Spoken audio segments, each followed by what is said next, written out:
بسم اللہ الرحمن الرحیم۔ شروع کرتا ہوں اللہ کے پاک نام سے جو بہت بڑا مہربان نہایت رحم والا ہے۔ دوستو، بہنوں، بھائیوں، بزرگوں، السلام علیکم ورحمۃ اللہ وبرکاتہ۔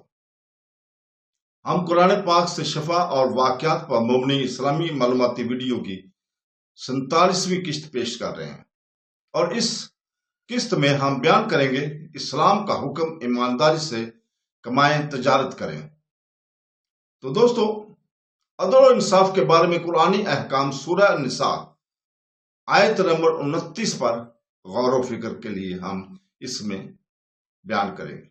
انصاف اور منصفانہ سلوک اسلام میں نہ صرف اخلاقی اقتدار میں بلکہ ضروری احکام ہیں جو مالی لین دین سمیت زندگی کے ہر پہلو میں مومن کی طرز عمل کی رہنمائی کرتے ہیں۔ اس حوالے سے قرآنی ہدایات میں سے ایک سب سے طاقتور قرآنی ہدایت سورہ النساء کی آیت نمبر 29 میں ملتی ہیں، جس میں کہا گیا کہ اے ایمان والو، ایک دوسرے کا مال ناحق نہ کھاؤ، سوائے اس کے کہ یہ بامی رضامندی سے ہو، اور اپنے آپ کو قتل نہ کرو۔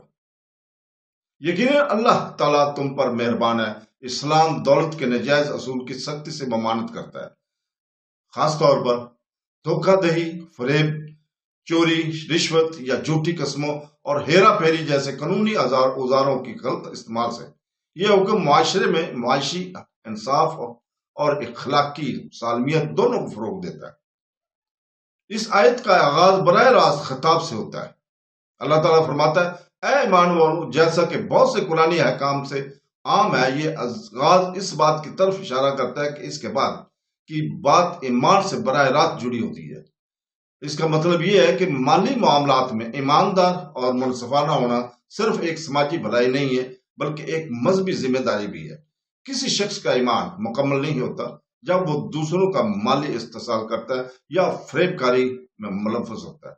قرآن پاک دولت کمانے اور جمع کرنے کی فطری انسانی خواہش کو تسلیم کرتا ہے، لیکن یہ اصرار کرتا ہے کہ یہ اخلاقی حدود کے اندر ہونا چاہیے جو انصاف اور رضامندی سے متعین ہو۔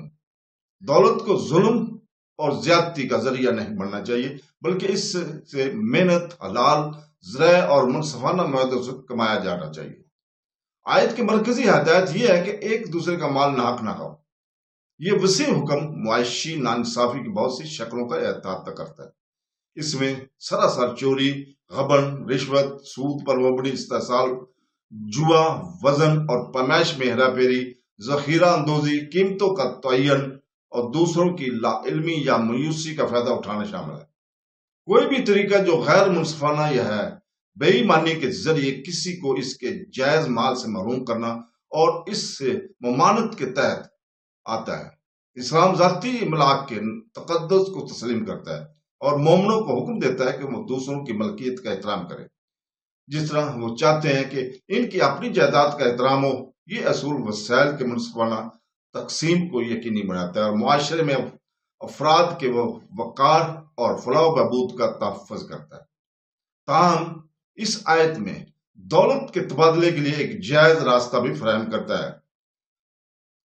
آیت میں فرماتے ہیں، سوائے اس کے کہ یہ بامی رضامندی سے تجارت ہو۔ یہ جملہ اہم ہے کیونکہ یہ کاروبار اور مالی تعامل کے لیے اسلامی نقطہ نظر کی وضاحت کرتا ہے۔ اسلامی تجارت کی اجازت ہے اور یہاں تک کہ اس کی حوصلہ افزائی کی جاتی ہے جب تک کہ یہ بامی افہام و تفہیم، شفافیت اور انصاف پر مبنی ہو۔ لین دین زبردستی، غلط معلومات یا استحصال سے پاک ہونا چاہیے۔ دونوں جماعتوں کو رضامندی سے اتفاق کرنا چاہیے، یہ جانتے ہوئے کہ وہ کیا حاصل کر رہے ہیں اور کیا دے رہے ہیں۔ بامی رضامندی اور اس بات کو یقینی بناتی ہے کہ دولت کے تبادلے سے تمام فریقین کو فائدہ ہوتا ہے اور یہ کہ لین دین ایمانداری اور انصاف کی عکاسی کرتا ہے۔ یہ تصور اسلامی معاہدے کے قانون کی بنیاد بناتا ہے جہاں شرائط اور واضح ہونی چاہیے اور دونوں فریقین کے ساتھ منصفانہ سلوک ہونا چاہیے۔ آیت کا اگلا حصہ اس حکم میں ایک اور جہت کا اضافہ کرتا ہے جہاں اللہ تعالیٰ فرماتا ہے، اور اپنے آپ کو قتل نہ کرو۔ جب لوگوں کو دھوکہ دیا جاتا ہے، ان کی جائز کمائی سے انکار کیا جاتا ہے یا غیر منصفانہ قرضوں کے بوجھ تلے دب جاتا ہے تو یہ نفسیاتی دباؤ، غربت اور بعض اوقات خودکشی تک لے جاتا ہے۔ اجتماعی سطح پر وسیع پیمانے پر دھوکہ دہی اور بدعنوانی اعتماد کو ختم کر سکتی ہے، سماجی ہم آہنگی کو تباہ کر سکتی ہے اور معیشتوں کو تباہ کر سکتی ہے۔ اس طرح قرآن پاک متنبع کرتا ہے کہ معاشی انصاف کے خلاف ورزی کرنا صرف ایک گناہ نہیں بلکہ یہ معاشرتی خودکشی کی ایک شکل ہے۔ یہ زوال انفرادی افراتفری اور مصائب کی طرف جاتا ہے۔ منصفانہ سلوک کو برقرار رکھنے سے ایک معاشرہ اپنی بقا، امن اور خوشحالی کو یقینی بناتا ہے۔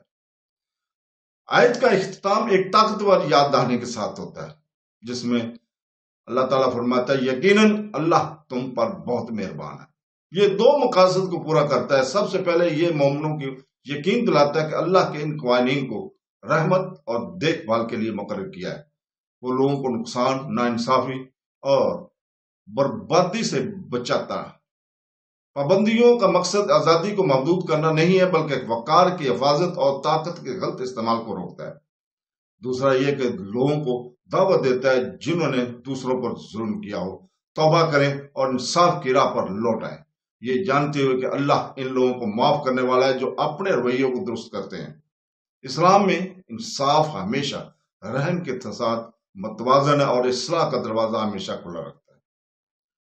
آخر میں سورہ النساء آیت نمبر 29 انصاف، ایمانداری اور باہمی احترام پر مبنی مالی تعاملات کے لیے ایک گہرا اخلاقی ڈھانچہ فراہم کرتی ہے۔ یہ غیر منصفانہ افروتگی، جھوٹے لین دین اور ہر قسم کے معاشی اتصال سے منع کرتی ہے، جبکہ حلال تجارت اور باہمی معاہدے کی جواز کی تصدیق کرتی ہے۔ یہ حکم اسلامی معاشی تعلیمات کا سنگ بنیاد ہے اور ایک منصفانہ، پرعمل اور اخلاقی طور پر درست معاشرے کے قیام کے لیے قرآن کے وسیع تر مشن کی عکاسی کرتا ہے۔ اس آیت میں عمل کرنے سے مومن نہ صرف دوسروں کے حقوق کا تحفظ کرتے ہیں بلکہ اپنی روحانی سالمیت کو بھی محفوظ رکھتے ہیں اور اپنی برادریوں کے اجتماعی بھلائی میں حصہ ڈالتے ہیں۔ مالی بدعنوانی سے دوچار دنیا میں یہ لازوال رہنمائی انصاف، بھروسے اور الہی برکت کا راستہ پیش کرتی ہے۔ تو دوستو، اس کے ساتھ ہی ہم کل تک آپ سے اجازت چاہتے ہیں اور اللہ تعالیٰ سے دعا کرتے ہیں کہ وہ ہمیں قرآن اور حدیث پر عمل کرنے کی توفیق عطا فرمائے۔ آمین ثم آمین۔ اللہ حافظ۔